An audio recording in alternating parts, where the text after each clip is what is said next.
Good morning, everyone. I'm excited to see you all here this morning, and I hope you're just as excited to be here. Who has seen this awesome movie that has recently just came out where the superhero is actually a woman? Yes, Wonder Woman, put your hand up. Ladies, put your hands up.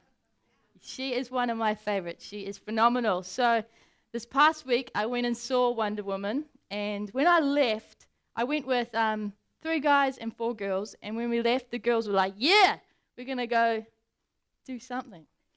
It was good. And I think the guys enjoyed it too, but, different reasons. So anyway, in true classic comic style, this lady, for those of you who haven't seen it, she is just a legend. She's just amazing. She's got this shield, she's got this awesome suit, she's got this sword, and altogether those things just make her absolutely unstoppable. And just for you guys today, I have a picture of her, and she looks like this. All right. Yeah. There you go. You seen her before? I'm sure you have. She's a legend. And just for you guys today, I've even kept part of my outfit on. So watch out. But for those of you who haven't seen it, I'm not going to give it away, but I am going to tell you a little bit about this awesome movie. So for those of you who don't want me to ruin the end, I won't, but here it goes. So it's set in 1918. The movie tells a story of this princess called Diana, and she grows up in the Amazon on this island of Thermosyria. I think I said it right. And so there's this American pilot, and he crashes offshore of the island. His name's Steve Trevor, and what Princess Diana goes and rescues him out of his plane when he crashes. She brings him to the island, and he says to her that he's actually an Allied spy, and outside this amazing island she lives in, there is a war raging, and it's World War I. And so after she hears about this, and he explains to her, he's actually got this notebook with him, and he was running away from the opposing army, and he has to get this notebook with top secret info in it to his leaders to stop the war. So she hears this, and her heart just breaks, and she thinks, I have to go and stop this conflict, fight the war, and just, help out. So she leaves her island, she goes with Steve, and in the process, she becomes Wonder Woman. So that's a little bit about it. And this woman, she's just awesome. And just like that superhero movie, today we are also talking about a superhero movie. And like any good blockbuster or superhero movie, it has adventure, it has action, it has power, and of course, romance. So hold on, ladies, here it comes. But before we get into it, for those of you who weren't here last week, I'll do a quick recap for you so that we're all up to speed and on the same page. So last week we started our brand new series called Joshua. Yes, so we spoke about this guy, and we spoke about last week that there was this great leader. His name was Moses. He had been leading the Israelites, which was God's chosen people, out of slavery in Egypt, and he was leading them through the wilderness. And he'd been leading them for 40 years to this place called the Promised Land. And the Promised Land was a place that God had told them would be theirs, and so they've been on their journey to get there for a long time. And right before they get there, this great leader, Moses, actually dies. So the people are distraught, the people are unsure what to do, but then God tells Joshua, hey, this is your time, so step up. And Joshua freaks out because he's just like this army dude, and he's good with his army men, but he's actually not a leader, or so he thinks. But before Moses died, he'd said to him, hey, you've got this. And then God says to him, it's time. And then his army men say, be strong and courageous. And last week when we were looking at the message, we realized that God and Moses and Joshua's army men all said to him, do not be afraid, do not be discouraged, be strong and courageous over 4 times just in a few verses. So, this is the recap of last week, and this is where our awesome action movie takes off today. So, eventually, Joshua, he listened to what these guys say, and he took this courageous step, and he started to trust God, and he believed that God's presence was with him, so he decides to form a strategy. And his strategy is to conquer the promised land that Moses had been trying to do. So, there's the good guys, which is Joshua, and there's the bad guys. And just like any superhero movie, there's this battle and conflict. And Joshua, the goodie, he has to go and wage war on the bad guys. And he has to get the guys who are occupying his land out so that he can live in the promised land with him and his people, just like God had told him. So he gets this strategy together and he decides to share it with just 2 of his men. So he calls 2 of his men and he keeps it kind of secret because he doesn't want everyone to know in case they get a little bit anxious. And they were already a bit nervous about Moses dying, and so he just calls 2 of his men and he shares the strategy with them. And he says, hey guys, we're going to go and conquer this land, but before we do, I want to send you 2 as spies. And like Trevor was in the Wonder Woman movie, they got to go to the opposing army, and he wants them to scout out all there is to know about it. So this is what he instructs them in Joshua chapter 2, and he says, scout out the land on the other side of the Jordan River, especially around Jericho. So he sets them off on their mission. This is what he's instructed them to do. They send off, they start this mission, and we're just going to pause the story for a second because I think it's super important to understand why he even says especially around Jericho. See, the Jericho was in the heart of the promised land, and the promised land was actually huge because it had to fit more people than are in the whole of New Zealand into it. So it was pretty big. And here we have a map of it. So you see Jericho in red just there, and it's in the whole of the promised land. It's in the very middle. So there's the Dead Sea, the Red Sea that had already gone past, the Jordan River that had already been on this journey. And Joshua, when he's planning this strategy and his game plan, he realizes that if he just takes down Jericho, which is in the very middle, he'll then be able to split the land in half, and he'll only have to have battles with then the north and the south. So he has this awesome game plan, and that's why he decides, hey, this is where we need to go first. And so he sends them in. And I think that when I first read this story, I was like, okay, well, obviously Joshua isn't the smartest guy because he'd been told over and over again, hey, I'm with you, don't be afraid, and yet here he is going and sending spies to check things out. And I thought, does he still not trust God? This guy's just not getting it. But I actually don't think it's like that at all. I think actually now that I've read a bit more, Joshua's actually a really wise guy. And I think he's wise because he just, he could have said, oh, well, God's given me this land, so I'm just going to sit back and relax and we're going to win this battle. But he actually then had to do something. And because Joshua had to lead, that meant he had to come up with a game plan so that he could claim this promise. So he still needed a strategy, and he needed to put it into action, and that's exactly what he was doing here. So I thought about it in relation with us today, and I thought, often we might think like Joshua, we've been promised something, so God's already said, hey, you can overcome this, so now we sit back and we wait for it to be overcome. But that's not how it works, because, you might have all the knowledge there is to overcome something. Maybe you know how to quit smoking, or you know how to give up drinking, or you know how to be a better parent or a better boss. But just sitting there and having the knowledge doesn't actually change anything. And we need to put that knowledge into action. And that's exactly what Joshua was doing. He had been promised the victory of this land, but he had to then put it into action. And that's how these 2 spies come into the picture.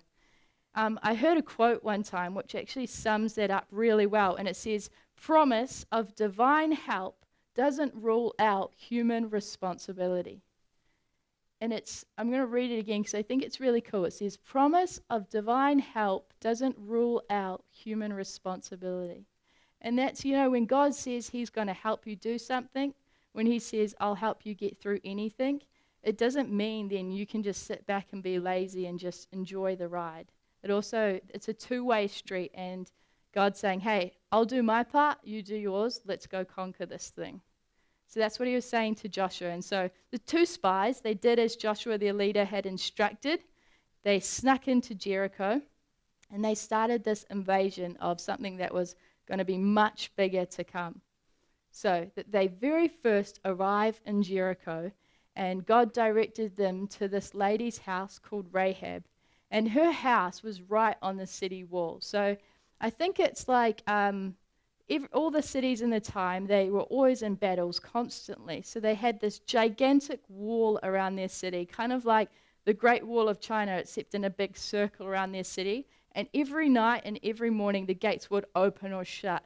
And they could control who went in, who came out. They could also be up on top, and they could see anybody coming to attack them. So if you lived right on the edge, you were kind of well known, you were probably wealthy, and this lady, Rahab, lived right on the edge. And so she was the first place the two spies were led to by God.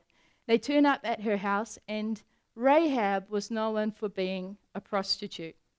Like, she was beautiful, okay? She was probably more beautiful than Wonder Woman even. But she wore this label that others had defined her by. Her neighbors, her friends, her customers, fellow citizens of the city, they all knew her as Rahab the prostitute. Every time you heard of Rahab in the city, your mind would also go, oh, that's the prostitute lady. So this label was stuck with her everywhere she went. And I think it's easy for us to point the finger and be like, oh man, Rahab the prostitute, she mustn't have been a very good lady. And I think regardless of her culture, because her culture at the time was so, her whole city was just evil, and they worshipped all kinds of gods. They worshipped any god just to make sure they'd covered all their bases. They even worshipped some gods that made them sacrifice babies. So this place was evil, but even though it was an evil city, I don't think anybody actually chooses to be a prostitute unless they really had to. So we can judge this lady, but we actually have no idea how she found herself in this industry. And you actually have no idea what's going on inside her heart either. So at this time, all we know is that she's Rahab the prostitute, but by the end of the chapter, we'll know her as something else. So these two spies, they find themselves in Rahab's house. And it wasn't really unusual to see men coming in and out of Rahab's house, and strange men. So it was kind of a good place for them to hide, because people would have just been like, oh yeah, there goes some more guys. But actually, the thing to note is that I thought about it, I'm like, oh man, God must have had a blank. Maybe they weren't in tune with him enough, and they were supposed to go to the house next door. They accidentally went into that house instead. And I'm thinking this could ruin their whole plan. Like, why would God send them into Rahab, the prostitute's house, of all places? Maybe he meant to send them to the temple, and the temple was next door, and they got confused. But actually, God didn't. He sent them there on purpose. He sent them to Rahab, the prostitute's house. He leads them there because, despite of Rahab's label, she was actually the only person in the whole city of Jericho that believed in the one true God. So this lady, God had lent them there on purpose. And it wasn't just by chance. This was his divine direction, his divine providence and plan for them. You see, I think that no matter what we think, and we think, man, why on earth would God lead them there of all places? She was defined by this label, but on the inside, something completely different was going on. Because God, you never know what he's up to, but he's actually always, no matter who the person is, whether they believe in him or not, he's always working on the inside. And I think that's what was going on with this lady. So the spies arrive at her house, and they're like, well, this is where God led us. We're going to hide here the night. And then they were so shocked to find out that she was actually a believer. And she treated them with kindness. She treated them with hospitality, with compassion. And they were like, what? Who is this lady? It just blew their minds. And she was just doing her small part to be a part of God's greater plan. And God used her. God used this Rahab the prostitute to do something awesome. Unfortunately, though, back to the story, the spies weren't as sneaky as they had thought. Spies usually have to be kind of low-key. They kind of, maybe like Trevor and Wonder Woman, have to wear the other person's uniform or outfit to try and fool people. But these spies, they obviously didn't come as stealthy or as sneaky as they had thought. Or Jericho's army and the king had a better intelligence system than they had thought. Either way, they had been busted, and rumors had started going around the city that, hey, these two spies have come into our city and they're in Rahab's house. So the king sends his men, and he's like, hey, go get these guys. So the king knocks on Rahab's door, and Rahab answers, and they say, hey, we've heard a rumor that two foreign men came into your place tonight. Bring them out, for they have come to spy on our entire land. Now, Rahab, I think she would have been freaking out about now. But she was actually smart. She had already hidden the men. So she gets her nerves together, and she replies to them, yeah, there were two men here earlier tonight, but I didn't know them, and I don't know where they were from. I know that they left at dusk, just as the city gates were about to close for the night. I don't know where they went, but if you hurry, you'll actually probably catch them. So she obviously sounded really genuine and convincing, and the men took off. They took off to go and try and catch the guys, and they headed out on the low road towards the Jordan River, where rumors were that they would be going back to their camp. Meanwhile, as soon as they left, though, Rahab's checking, and she's like, yep, they're gone. She bolts, and she runs upstairs to her rooftop. She pulls back all this flax and bundles of flax on the roof, and there was the two spies she had hidden there earlier. And she says to them, guys, don't worry, they've gone, but I need to speak to you. And she says, I know the Lord has given you this land. We are all afraid of you. The guys were probably not expecting that. Joshua had sent them into there to see how big their giants were, to see how good their military was, to see how big their army was. And they had arrived, and then they hear that the whole city is afraid of them. And she goes on and she says, we're all actually living in terror because we have heard what the Lord has done for you. We have heard that he's parted the Red Sea for you. We know the battles that he has already won, and now we have no courage to fight you. And then she says, for the Lord your God is the supreme God above all and above all that is above and above all that is below. She proclaims her faith to them, so they're already shocked that she says that everybody is actually afraid to even fight. And then Rahab, this prostitute, says, hey, but your God is above everything. Your God is the supreme God. These guys are probably shocked how this story's even panning out. But then she says, now swear to me by the Lord that you will be kind to me and my family since I have helped you. And she says, give me a guarantee that when Jericho is conquered, you will let me live along with my father, my mother, my brothers, sisters, and all their families. This lady's quite bold, huh? She doesn't just, say that. She and then goes on, and not just me, but and my mom and my dad and the families and families. She puts this big request out there. And the men, they listen to her story, and then they reply, and they say, if you don't betray us, we will keep our promise and be kind to you when the Lord gives us this land. Then they had a bit more conversation, and they said, okay, this is how we're going to do it. We'll do this, and you do this, and that's how you'll end up being saved. And they have this conversation. They wait till the morning, just before the gates open, and then she opens her window on the wall and lets them out down the side of the wall of Jericho so they can escape. They run back to Joshua, and they tell him the good news. And the good news that they tell him is, hey, the whole city actually has no courage to fight you. Now remember, just one chapter back, Joshua is the dude with no courage at all. So it's pretty amazing that God had twisted that around, and now he's given Joshua all the courage, and he's taking all the courage off this entire city, off every single person. And so Joshua is like mind-blowing, and the story continues. But back to Rahab. What an absolute legend, because she risks her life to save these spies and hide them. And I think about it, She made this decision to save them, and she already hid them before the king's men even came. So she obviously had thought about it, and she obviously had decided that she wanted to do this courageous thing. She obviously had God working inside her before this decision was made. She didn't just make a rash decision on the spot. I think God was actually moving in her and working in her already. She'd been hearing the stories, she had been thinking about it, and then she made this decision she made the decision to then go and save these guys. So I thought it was pretty cool because, for a moment we think she's this no good sort of prostitute lady, but we don't know what's going on in her heart. And she's actually been having a conversation with God this entire time. And God uses people who we don't expect, like he was using this lady.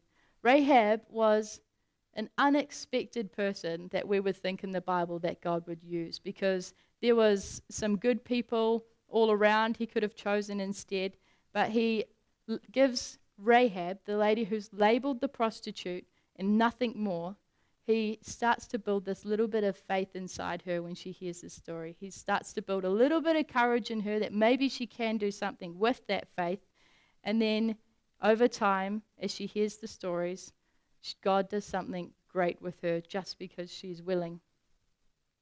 She didn't let her label define or stop her from this heroic act, and neither should we. And I think, every single one of us has a label that we wear and that holds us back or that people know us by. And often we can let that label stop us from connecting with God, but she didn't. And Rahab's label wasn't an obstacle to God at all. The fact that she was Rahab the prostitute didn't stop God from using her to save these spies. And neither is it ours. It takes a while and it takes a process for us to no longer see ourselves the way others do and the way others label us. And I think when we take what little bit of faith we have, even if it's tiny and we're still new to the whole thing, and if we take this tiniest piece of courage we have, even if it's still growing, God is willing to continue to develop it inside us until it's big enough to do something awesome and heroic through us. So we have Rahab. She does this courageous act by saving these spies and then sneaking them out her window, and she's also bold enough to then say, hey, save me and my family. And she not only defies her label that they had already given her, but she also gets given a brand new label. The story continues, and the Israelites do in fact conquer Jericho, and Rahab's family is in fact saved, all of them, and she even ends up marrying an Israelite man. She then places God at the center of her whole life, and she begins to change her lifestyle, and God gives her a brand new clean slate, a clean label, just because of his grace. You see, God's grace can never ever, we can never out-sin God's grace. And I put it up here, you can never out-sin God's grace for you, because I think that is something that every single person needs to know here today. And if you forget everything else I've said, this is the key that I really want you guys to hear, that you can never out-sin God's grace. Because no matter how far gone you think you are, no matter what labels you have been given, his grace reaches all the way to there as well. You can never out-sin God's grace. So, here comes the romantic part for all you ladies. I know you are waiting for it. Rahab, later on, is referred to as the wife of Solomon. And one of the two spies, the guy she marries is one of the two spies she hid in her house. And it turns out she became the mother of Boaz, who married Ruth, and they had a son called Obed. And then Obed had a son called Jesse. Jesse had a son called David. And eventually, through the line, comes Jesus. And this lady, Rahab, the prostitute, now is part of the ancestry and the lineage of Jesus. How crazy is that? I know it's really wordy, and you're probably like, what was all those names all about? And usually that part in the Bible is the part I skip to, where it says, so-and-so, the father of so-and-so lived in so-and-so, and they married so-and-so, and then blah, blah, blah, blah. But I really want you guys to catch this, so tune back in, because What I'm trying to say here is that Rahab, this once prostitute, was actually part of the ancestry of Jesus. That's pretty huge because she's this sinner, this prostitute, and now she's actually part of Jesus, this amazing Savior. She's part of his family. So I think it's pretty amazing. And if that doesn't prove to you that God is willing to use an everyday sinner and ordinary people like us to do big things, well, you should think again. So in some ways, I think Rahab's story, we've heard her story now, we see where she ends up, but it's actually so much like our story. This story, even though it was written in the Bible so long ago, it's just as relevant for us. Each one of us has a label. Maybe you've been labeled a drunk, and people have called you that for years. Maybe you've been labeled an addict, and a lot of people have just given up on you, and you've burnt your bridges with so many people. Maybe you've been labeled a really bad parent and your kids are still mad at you for it. Maybe you've been labeled a bad leader or a bad boss. Maybe it's unwanted, useless, whatever it is. You've had this label concealed for most of your life, and actually you'd prefer it stay that way. You don't want people to hear about it. In fact, you don't even want to reminisce on it because every time you do, you get that guilt again and that awkwardness. It causes you shame, and in fact, sometimes that label is the reason that you've avoided God for so long and the reason that it keeps you away from stepping foot in church or taking the next step in your faith. But if that is the case and that person is you, then let me show you this. Don't you think that it's interesting that when Israelite spies offer to spare Rahab and her family's life, they don't say anything about changing her lifestyle or abandoning her trade? That would have been the perfect opportunity for any Christian person to step in and start preaching and saying, well, young lady, this is how it is. If you change this, change that, change this, then come back to me, I'll consider it. Or they could have just been like, hey, you're wiped out because of all the bad things you've been doing. But instead, all she did was she acknowledged Israel's God as the one true God. Then she says, he's the most powerful. She hides his servants, and that was it. There was no other conversation. Rahab's label was no obstacle to God, and neither is yours. Did you catch that? Her label didn't stop her or be an obstacle to God, and neither is yours, no matter what it is. The reality and the embarrassment of your label reflects is not an obstacle to God's grace. It's a requirement, actually. God wants you to come to him real, just the way you are, no matter what your label says, dirt and all. Like Rahab, she was invited into this relationship with God. Israel was invited into this relationship with God. And we are all invited into this relationship with God with whatever label we are already wearing. In fact, our labels are a prerequisite. Grace is what empowers us to be able to change. And grace doesn't demand that you do this, this, and this first. Grace actually assists. And God's grace assists us to be able to change our ways. It assists us to be able to view things from a different point.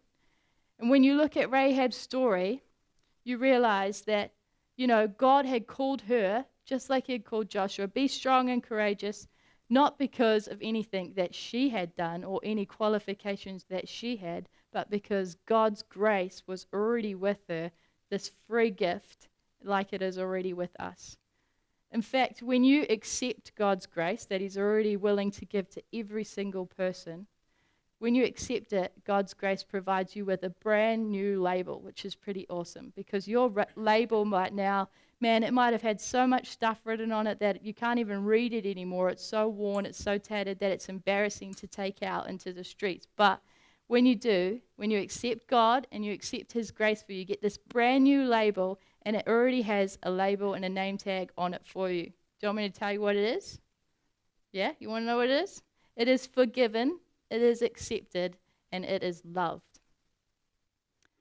We don't know how long it took Rahab for her to completely shake her past and to change her ways.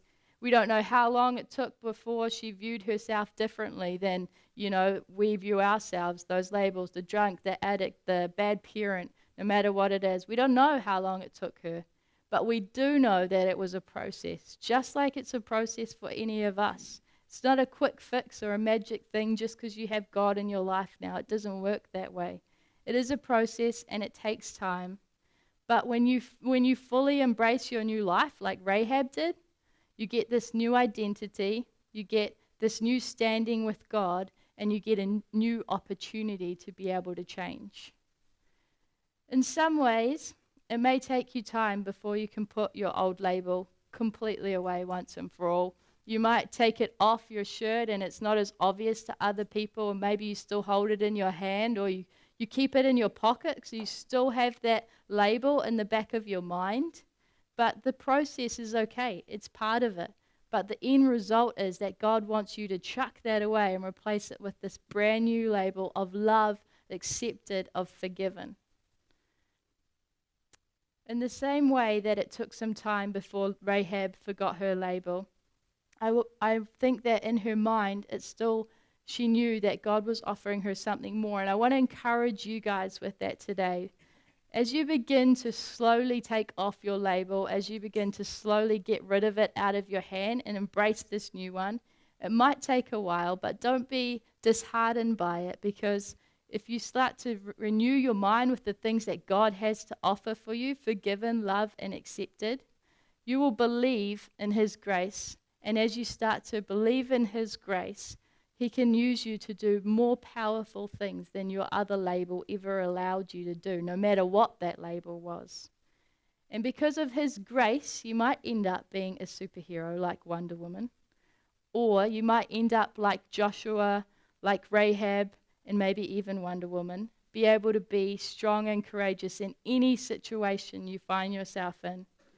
And I want to encourage you guys that today, just know this that you can never outsing God's grace. If you feel like you're the worst person on earth and you shouldn't have stepped inside these doors today, you are wrong, because God loves you and He's come to meet you exactly where you are, and He has a brand new name for you and a brand new label for you, and He's offering it to you today.